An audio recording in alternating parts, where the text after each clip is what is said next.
Broadway ਤੁਹਾਡੇ ਵਿਦੇਸ਼ ਜਾਣ ਦੇ ਸੁਪਨਿਆਂ ਨੂੰ ਦੇਵੇਗਾ ਹਕੀਕਤ ਦੀ ਉਡਾਨ। नमस्कार दोस्तों, मैं अमरजीत ब्रॉडवे इमिग्रेशन सर्विसेज से।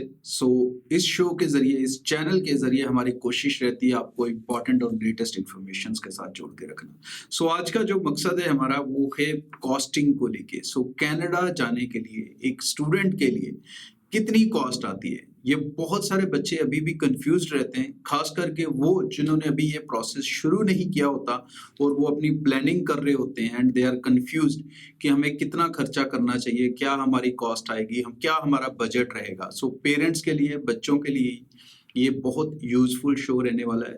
एंड तक देखें और ध्यान से सुनें। और उससे पहले मेरी रिक्वेस्ट रहेगी, अगर शो अच्छा लगे तो चैनल को भी सब्सक्राइब करें और वीडियो को शेयर करें, ताकि एक बेसिक इन्फॉर्मेशन है लेकिन ये बहुत बच्चों के काम की हो सकती है। शेयर जरूर करें, क्योंकि बहुत सारे दोस्त ऐसी प्लानिंग्स में होते हैं जिन्हें राइट इन्फॉर्मेशन नहीं मिल पाती। कनाडा की अगर हम बात करें कॉस्टिंग को लेके जी, इसका जो प्रोसेस शुरू होता है वो सबसे पहले आपका कंसल्टेंट ढूंढने से शुरू होता है।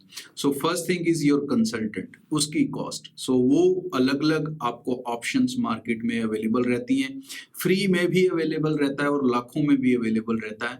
बट उनके काम करने का तरीका और उनके सर्विसेज, वो सब चीजें मैटर करती हैं। अब उसमें क्या फर्क हो जाता है मेजर, जो मैं आपको बता सकता हूँ। कुछ कंसल्टेंट वो हो सकते हैं जो आपके जो रिस्क वाली अमाउंट है उसको अपने ऊपर ले लेते हैं। They give you packages like embassy fee अपने से पे कर देते हैं, मेडिकल अपने से पे कर देते हैं, ऑफर लेटर अपने से पे कर देते हैं। डेफिनेटली उनकी कॉस्ट हाई हो सकती है। एंड कुछ हैं जो कोई लाइबिलिटी अपने ऊपर नहीं रखते और आपसे अपनी प्रोसेसिंग फीस लेते हैं, और कुछ हैं जो प्रोसेसिंग फीस भी नहीं लेते लेकिन फिर वो काम में भी उतने वीक हैं, क्योंकि ऐसी कंपनीज ज्यादातर एसओपीज नहीं लगाती और केस पे जिस तरह से डिटेल में काम करना होता है उस तरह से नहीं करती। सिर्फ कॉलेज से अपनी लेटर लेती हैं, आपकी फी ट्रांसफर कराते हैं और एम्बेसी में फॉर्म भर के सबमिट कर देते हैं। ये आपने चुनना है, सस्ता और महंगा ये आपके ऊपर है। वहां पंजाबी च कहावत है, महंगा रोवे एक बार, सस्ता रोवे बार बार। जब भी आप एजेंट को चूज करें तो उसको कॉस्ट के बेस पे चूज ना करें, उसे चूज करें उसके क्वालिफिकेशन, उसका प्रोफाइल, उसकी कंपनी का स्टेबिलिटी, उनके काम करने का तरीका, उनकी सक्सेस रेट। ये सारी वैलिडेशंस उसका पैरामीटर होना चाहिए। नाउ सेकंड जो चीज है, इसके बाद आपकी कॉस्ट शुरू होती है एप्लीकेशन फी। एप्लीकेशन फी $50 से लेके $250 तक वेरी करती है, college to college, university to university. Actually $50 भी नहीं, आप इसे $0 कह सकते हो, क्योंकि कई कॉलेजेस आपको फ्री में भी ऑफर लेटर देते हैं without charging you. From here the story start. Now उसके बाद है आपकी फीस। इसके बाद अगर आप क्यूबेक जाते हैं तो क्यूबेक का सिनारियो अलग है, वहां पर CAQ करना पड़ता है। CAQ की भी फीस वहां पर जाती है $100 समथिंग, अराउंड $125 के आसपास। वो एक कॉस्ट वहां पर इंकर होती है जो बाकी रेस्ट ऑफ द कनाडा में इंकर नहीं होती है आपकी। उसके बाद आपकी फी, जो मेजर पार्ट ऑफ एक्सपेंस है। अब जो फीस है वो $9,500 से लेके $25,000-35,000 तक भी जाती है। It varies from college to college, university to university, course to course. उसके हिसाब से आपको ऑप्ट करनी पड़ेगी चीजें। इसमें जो कॉलेज है उनकी जो एवरेज कॉस्ट है अराउंड 12,000, एक मैं कह सकता हूँ। कोई कॉलेज इससे 2,000 ऊपर भी मिल सकता है, कोई कॉलेज 2,000 नीचे भी मिल सकता है। अराउंड 12,000 हम इसको मान के चलते हैं एक बजट वाइज।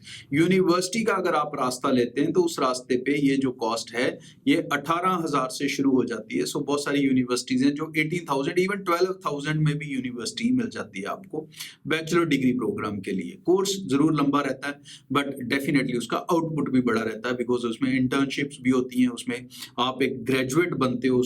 उस क्वालिफिकेशन की एक वैल्यू भी होती है जो करियर वाइज आपको बहुत शाइन अप करती है। नाउ इसके बाद जो आपका दूसरा एक्सपेंस है दैट इज GIC, अराउंड $10,200। ये जो एक्सपेंस है ये आपका रिफंडेबल होता है।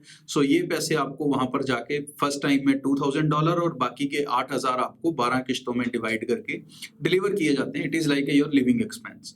अगर हम फीस और GIC को जोड़ लें तो एवरेज कॉस्ट जो बच्चा कॉलेज जाता है उसकी कॉस्ट रहती है अराउंड 11 से 12 लाख रुपए, और अगर बच्चा यूनिवर्सिटी जाता है तो यही कॉस्ट अराउंड 16 से 17 लाख हो जाती है। 3-4 लाख का फर्क पड़ता है, बट वो आपके करियर में बहुत बड़ा फर्क डालता है, इसको भी आप याद रखें। नाउ सेकेंडली उसके बाद जो ऑन टॉप एक्सपेंसेस हैं उसमें आपकी फ्लाइट है, और प्रेजेंटली बिकॉज आपको इस कोविड में रेडीनेस प्लान लेके जाना पड़ता है, सो उसकी भी कॉस्ट अराउंड $1000 के आसपास कॉलेजेस की रहती है। सो ओवरऑल कॉस्ट करें तो एक कॉलेज में जब बच्चा जाएगा तो उसकी कॉस्ट अराउंड 14 लाख के आसपास आएगी, और अगर बच्चा यूनिवर्सिटी जाएगा तो it will cost around 90 to 20 lakh. So इसके बीच में ये कॉस्ट स्ट्रक्चर रहेगा। ये आपका बजट होना चाहिए अगर आप कनाडा जाने की प्लानिंग कर रहे हैं। स्कोरिंग अच्छी होनी चाहिए, गैप्स कम से कम होने चाहिए, वीजा सक्सेस रेट आप डेफिनेटली हाई कर सकते हैं। आगे भी और कंट्रीज के बारे में भी आपको जो बेसिक कॉस्टिंग है उन सब के बारे में जानू करवाया जाएगा, या यहाँ पर पूरी डिटेल इंफॉर्मेशन उनके। सो आगे भी और जो यूनिवर्सिटीज या कॉलेजेस अलग अलग कंट्रीज के हैं वहां पर आने जाने की कॉस्ट, पढ़ने की कॉस्ट के साथ आपको अपडेट रखेंगे। सो चैनल को सब्सक्राइब करें, वीडियो पसंद आए तो जरूर शेयर करें ताकि नए जाने वाले बच्चे या उनके पेरेंट्स एक अच्छा और स्ट्रॉन्ग डिसीजन बना सकें। आज के लिए इतना, फिर मिलेंगे, नमस्कार। ब्रॉडवे ਤੁਹਾਡੇ ਵਿਦੇਸ਼ ਜਾਣ ਦੇ ਸੁਪਨਿਆਂ ਨੂੰ ਦੇਵੇਗਾ ਹਕੀਕਤ ਦੀ ਉਡਾਨ।